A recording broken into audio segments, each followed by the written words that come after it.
ನಿಮ್ಮ ಜೀವನದಲ್ಲಿ ಉದ್ಧಾರ ಆಗಬೇಕು ಅಂದರೆ ಮಾತ್ರ ಈ ವಿಡಿಯೋ ನೋಡಿ, ಇಲ್ಲ ಸ್ಕಿಪ್ ಮಾಡಾಕಿ. ಶತ್ರುಗಳ ಕಾಟ ದಿನೇ ದಿನೇ ಹೆಚ್ಚಾಗ್ತಾ ಇದೆ ಅಂತ ನಿಮಗೆ ಅನಿಸಿದರೆ, ನಿಮಗೆ ತಡ್ಕೊಳಕ್ಕೆ ಆಗ್ತಿಲ್ಲ ಅಂತ ಅನಿಸಿದರೆ ಈ ವಿಡಿಯೋನ ನೋಡಿ. ಈ ರುದ್ರಕಾಳಿ ದೀಕ್ಷೆ ಶಿವ ಮತ್ತು ಕಾಳಿಕಾದೇವಿ ಶಿವ ಸ್ವರೂಪವಾಗಿ ಸೇರಕ್ಕಂತಹ ದೀಕ್ಷೆ. ಹಿತಶತ್ರುಗಳಿಗೂ ಬಹಿರಂಗ ಶತ್ರುಗಳಿಗೂ ಏಟು ಕೊಡಕ್ಕಂತಹ ದೀಕ್ಷೆ ಇದೆ. 5ನೇ ಶತಮಾನದ್ದು. ನಿಮ್ಮ ಪಾಪ ಕರ್ಮಗಳನ್ನು ತೆಗೆಸ್ಕೊಳ್ಬೇಕು ಅಂದರೆ ಮತ್ತು ನಿಮ್ಮ ಒಂದು ಸೇಫ್ಟಿಗೆ ನೀವು ಮಾಡ್ಕೊಳ್ಬೇಕು ಅಂದರೆ ಇದು 100 ಜನಕ್ಕೆ ಮಾತ್ರ ಈ ರುದ್ರಕಾಳಿ ದೀಕ್ಷೆ. 101 ಜನ ಬಂದ್ರೂ ಈ ದೀಕ್ಷೆಯು ಸಿಗೋದಿಲ್ಲ. ಎಲ್ಲ ಸಾಮಾನ್ಯ ಜನಗಳಿಗೆ ಸಿಗಬೇಕು ಅನ್ನೋಕ್ಕಂಥದ್ದು ನನ್ನ ಒಂದು ಆಲೋಚನೆ ಮತ್ತು ಅಪೇಕ್ಷೆ. ಹರಿಯೋ ನದಿಯ ಹತ್ರ ನಿಮಗೆ ದೀಕ್ಷೆಯನ್ನು ಪ್ರಾರಂಭವನ್ನು ಮಾಡ್ತಾಯಿದ್ದೀವಿ. ಇದೇ ಆಗಸ್ಟ್ 30ನೇ ತಾರೀಕು ರುದ್ರಕಾಳಿ ದೀಕ್ಷೆಯನ್ನು ಪ್ರಾರಂಭವನ್ನು ಮಾಡ್ತಾಯಿದ್ದೀವಿ. ಇದು 5ನೇ ಶತಮಾನದ ರಾಜ ಪುರೋಹಿತರಿಗಾಗಿರ್ಬೋದು, ರಾಜ ವಂಶಸ್ಥರಿಗಾಗಿರ್ಬೋದು, ಅವರ ಜಯಿಸ್ಕೊಳ್ಳೋದಕ್ಕೆ ಈ ರುದ್ರಕಾಳಿ ದೀಕ್ಷೆಯನ್ನು ಪಡಿತಾ ಇದ್ದರು.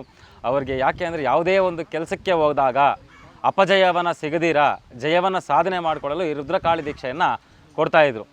ಅಂದರೆ ಈ ರುದ್ರಕಾಳಿ ದೀಕ್ಷೆ ಅನ್ನಕ್ಕಂಥದ್ದು ಗುರು ಪರಂಪರೆಯಿಂದ ಬಂದಿರಕ್ಕಂಥದ್ದು, 5ನೇ ಶತಮಾನದಿಂದ ಬರಕ್ಕಂಥದ್ದು. ನಮಗೇನೋ ನೆಗೆಟಿವ್ ಪಾಯಿಂಟ್ ಏನೋ ಇದ್ದರೆ ಅದು ಆಟೋಮೆಟಿಕ್ಕಾಗಿ ಈ ರುದ್ರಕಾಳಿ ದೀಕ್ಷೆಯಿಂದ ನಮಗೆ ಹೋಗುತ್ತೆ.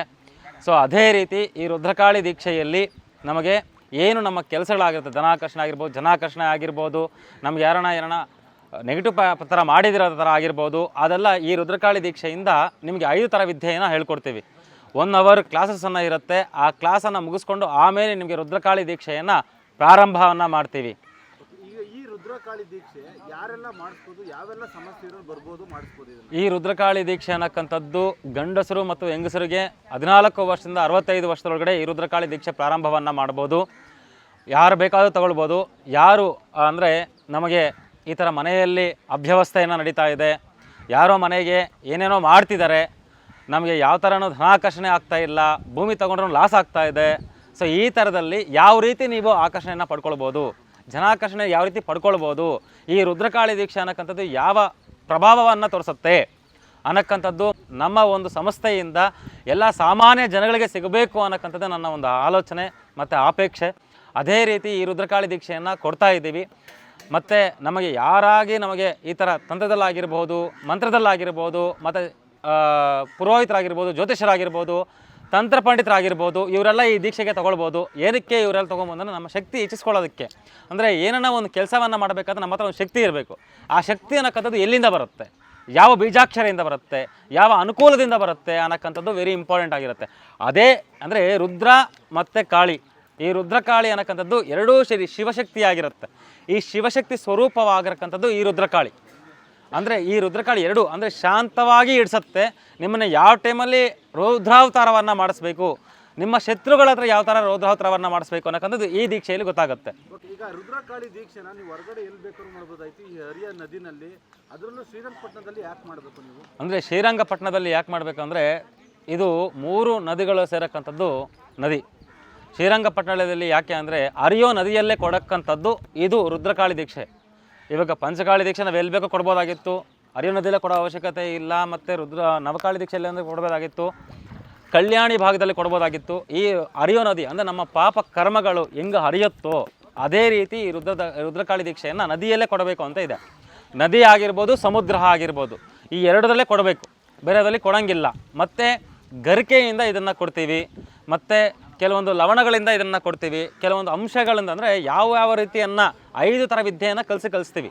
ಅಂದರೆ ಜನಾಕರ್ಷಣೆ, ಧನಾಕರ್ಷಣೆ, ಶತ್ರುವಿನ ಒಂದು ನಮಗೇನನ್ನ ಮಾಡಿಸಿದ್ರೆ ಅದರಿಂದ ನೀವು ಯಾವ ರೀತಿ ದೂರವನ್ನು ಇರ್ಬೋದು, 48 ಗಂಟೆಗಳ ಕಾಲ ನೀವು ಅದನ್ನು ಯಾವ ರೀತಿ ತೆಗೆದುಕೊಬೋದು, ನೀವೇ ಪರಿಹಾರ ಮಾಡ್ಕೊಳ್ಬೋದು. ನಾನು ಮಾಡೋ ಅವಶ್ಯಕತೆ ಇಲ್ಲ, ನೀವೇ ಪರಿಹಾರವನ್ನು ಮಾಡಿಕೊಂಡು ನೀವೇ ಆ ಭಕ್ತಿಯಿಂದ ಆ ರುದ್ರಕಾಳಿ ಯಾವ ರೀತಿ ನಿಮಗೆ ಇದರಲ್ಲಿ ಮತ್ತೆ ಯಾವ ಥರ ಅಂಶಗಳು ಕಾಣುತ್ತೆ ಅಂದರೆ ನಿಮಗೆ ಸುಖ ನೆಮ್ಮದಿ ಇರುತ್ತೋ ಇಲ್ಲೋ ಅಂತ ಭಗವಂತನ ಕೊಟ್ಟಿರೋದು.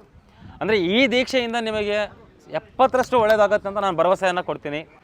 ಈಗ ಜನಗಳಿಗೆ ಅನುಕೂಲ ಆಗಲಿ, ಒಳ್ಳೇದಾಗಲಿ ಅಂತ ಈ ಒಂದು ದೀಕ್ಷೆಗಳನ್ನ ಇಡ್ತಾ ಇದ್ದೀರಿ. ಅದಕ್ಕೆಲ್ಲ ಫೀಸ್ ತೊಗೊತಾರೆ, ಜಾಸ್ತಿ ತಗೊಂತಾರೆ ಅಂತ ಕಮೆಂಟ್ ಆಗ್ತಾರಲ್ಲ, ಅಂಥವ್ರಿಗೆ ಏನು ಹೇಳ್ತೀರಿ? ಈಗ ಜಾಸ್ತಿ ಮಾಡ್ಬೋದಾಗಿತ್ತಲ್ಲ ಜನಗಳಿಗೋಸ್ಕರ?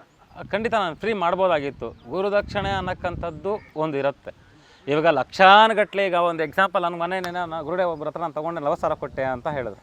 ಸೊ ನಾನು ಕೇಳ್ತಿಲ್ವಲ್ಲ, ನಾನು ಏನಿದೆಯೋ ಕಮ್ಮಿ ಇದರಲ್ಲೇ ಸರ್ವಜನಕ್ಕೂ ತಲುಪಲಿ ಅನ್ನಕ್ಕಂಥದ್ದು ನನ್ನ ಪ್ರಯತ್ನ. ತೊಗೊತಾ ಇದ್ದೀವಿ, ಅದೇನು ಲಕ್ಷಗಟ್ಟಲೆ ಇಸ್ಕೊತಾ ಇದ್ದೀವಾ? ಇಲ್ಲ ತಾನೇ. ಒಂದು ಹಿಂದಿನ ಕಾಲದಲ್ಲಿ ನಾವು ದೀಕ್ಷೆಯನ್ನು ಪಡಿಬೇಕಾದಾಗ ಇಲ್ಲ ಮನೆ ಪುರೋಹಿತರು ಕರೆಸ್ಕೊಂಡಾಗ ನಮಗೆ ಅಕ್ಕಿ ಬೆಲ್ಲ ದಾನವನ್ನು ಕೊಡ್ತಾ ಇದ್ರು. ಸೊ ಅದು ಲಂಚ ಅನ್ಸೋದು ಇದಾಗಲ್ವಾ? ಇದ್ಯಾಕೆ ನಿಮಗೆ ಇದೆ ಅನ್ಸುತ್ತೆ? ರುದ್ರಕಾಳಿ ದೀಕ್ಷೆಗೆ ಬಿಳಿ, ಯಾಕಂದರೆ ಶಾಂತ ಮತ್ತು ಉಗ್ರ ಎರಡೂ ಸೇರಿಸಿ ಕೊಡಕ್ಕಂಥದ್ದು. ಬಿಳಿ ವಸ್ತ್ರದಲ್ಲಿ ಬರಬೇಕಾಗತ್ತೆ. ಆ ಬಿಳಿ ವಸ್ತ್ರದಲ್ಲಿ ಬಂದು ಅವರು ನಮ್ಮ ಕಚೇರಿಗೆ ಕರೆ ಮಾಡಿಕೊಂಡು ಬೇರೆ 100 ಜನಕ್ಕೆ ಮಾತ್ರ ನಾವು ಇದನ್ನು ಇಟ್ಟಿದ್ದೀವಿ. 1ನೇ ತಾರೀಕಿಂದ 25ನೇ ತಾರೀಕು ಲಾಸ್ಟ್ ಡೇಟು. 25ನೇ ತಾರೀಕು ಮೇಲೆ ಅದು ಇರೋದಿಲ್ಲ. ಅದಕ್ಕೆ ಬಂದು ನೀವು ಅಡ್ಮಿಷನ್ನ ಮಾಡ್ಕೊಳಕ್ಕಂಥದ್ದು.